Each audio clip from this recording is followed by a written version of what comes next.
Hey, this is Sully for Antisocial News, and this is the Body Count Report for Wednesday, December the 20th, 2017. This is our 98th episode, and I'm going to be taking you around the world showing you situations of tragedy or victory or news stories that directly involve human life and have impact on our species around the world. So let's jump into it. I want to give you a trigger warning. If you get easily disturbed by human remains, you might want to skip ahead a minute, because I'm going to be talking about a story that shows skeletal remains in the first article here. And that is going to be in 5, 4, 3, 2, 1. Okay. Interview. Film director wants to find truths behind massacres. And this is Korea Times reporting.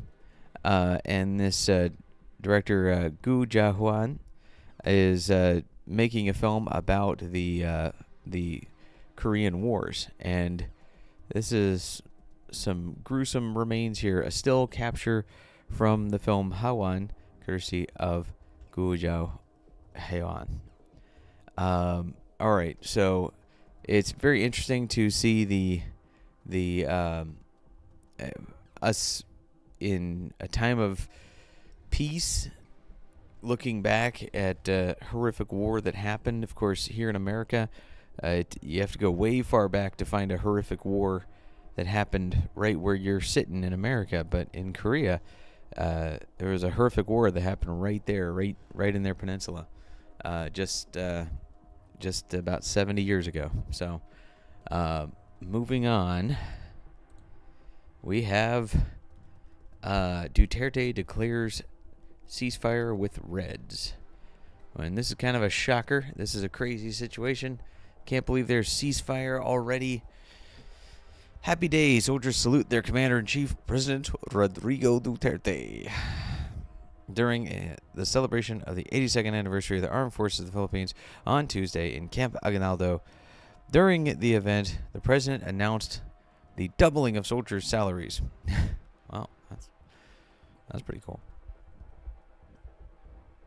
Okay, so Christmas holds a special place in the hearts of our countrymen. This unilateral ceasefire would lessen the apprehension of the public this Christmas season, Palace spokesman Harry Roque said in a statement. Okay, so, CPP, MPA, and NDFP, the National Democratic, oh, wait, is that a typo? No, okay. The National Democratic Front of the Philippines, these are the political arms of the communists in the Philippines, and they're doing a Christmas ceasefire, which is sweet. That's harkens back to the olden days of European conflict, where they would all take time off for Christmas, which is weirdly heartwarming, also kind of disturbing that one could turn off their deadly ideologies. And that's the hopes. That's the hopes that they're going to show this to the communists. So we're not going to kill you. It's Christmas. But, do the communists celebrate Christmas? I don't know. We'll find out. All right. Cameroon. Assassination of soldiers in English-speaking areas.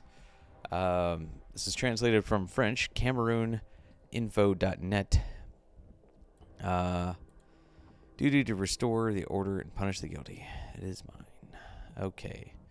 Check that out. Check the story out. This is something I talked about a couple days ago. While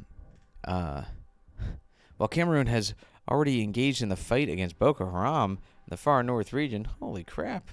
Cameroon's fighting Boko Haram, and Nigeria is arguing about whether or not they want to fight Boko Haram. Jiminy Christmas. Cameroon's a very interesting place. Check it out. Look at Cameroon info. If you do that in your Google Chrome browser, all you got to do is do a right click and then scroll down to translate to English, and then click and it'll translate to English for you, and you can read all the Cameroon news you want. A very interesting country, and there is an Anglophone rioting and even terrorist attacks going on in the country. It's very sad. I talked to a human rights worker Monday who discussed it with me and said basically it started out as reasonable protests, and then it devolved into the extremists on either side killing each other.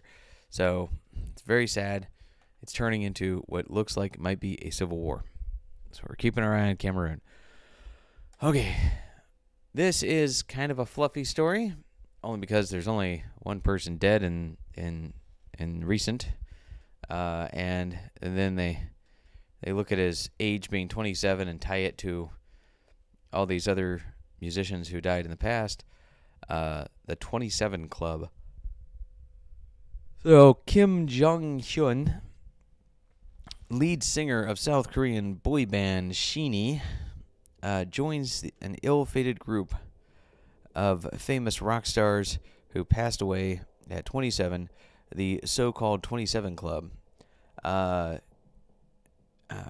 I should I'll reach out to Antisocial on this. She'll probably have more info on this. I'm not wildly into K-pop, more K-drama than K-pop, but this is a very interesting situation, and since it was a suicide, it very well may be intentional. The glamorization of death in the pop industry, or of drug use, or because some of these people died of ODs, some of these people died of suicide.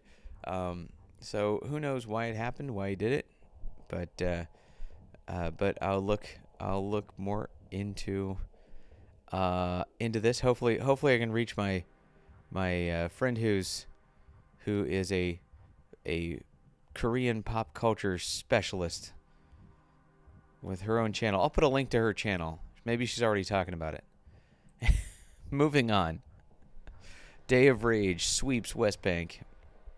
Now this is a very interesting situation where these guys run around like crazy people, attacking the police and the military, just to get them to attack them back, and they can act like the victims. That's what a Day of Rage is.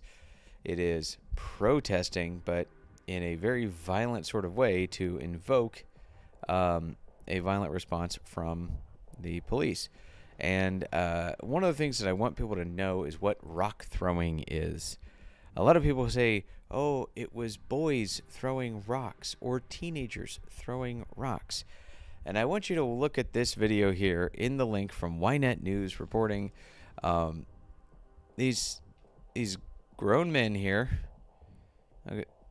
goodly of men even, I should say, very physically fit young men, have slings that they are we're having a slight technical issue. I guess I only get one play on this, and then the browser crashes. So check this story and check the link. Basically, it's a young man, not a child, who takes a rock, puts it in a sling, and then whips the sling, which a rock is something heavy and hard enough to kill someone. A sling is a weapon used to turn that rock into a projectile. And then they fling that at people who are trained to kill people who are threatening their lives or other people's lives around them. And then those guys generally show a huge amount of restraint and don't kill them. So I apologize. This video does not want to play, and my browser just wants to crash. So, oh, was that it? Nope. Of course it wasn't. Whatever. We're done with that. You're going to click on it in the link list below, ynetnews.com. And it is about the Day of Rage in Palestine. So, we have to talk about big politics, which I don't normally like to do, but needs to be talked about because there's a whole bunch of nations that are siding with the people who throw rocks at police and in hopes to get shot and then play a victim, and they look at that as 100% normal. They look at that as, oh, that is reasonable speech, that is reasonable behavior, and we side with them. And there are several countries that do that, and the Palestinian Liberation Organization is the founders of that sort of behavior in the region, and they are unamused by Trump's threat to cut aid to countries backing the UN Jerusalem vote. Basically, a bunch of foreign countries have threatened to, or are making a vote to make Jerusalem the capital of Palestine, and U.S. is basically saying, via Trump, is saying, hey, we give aid to all these countries.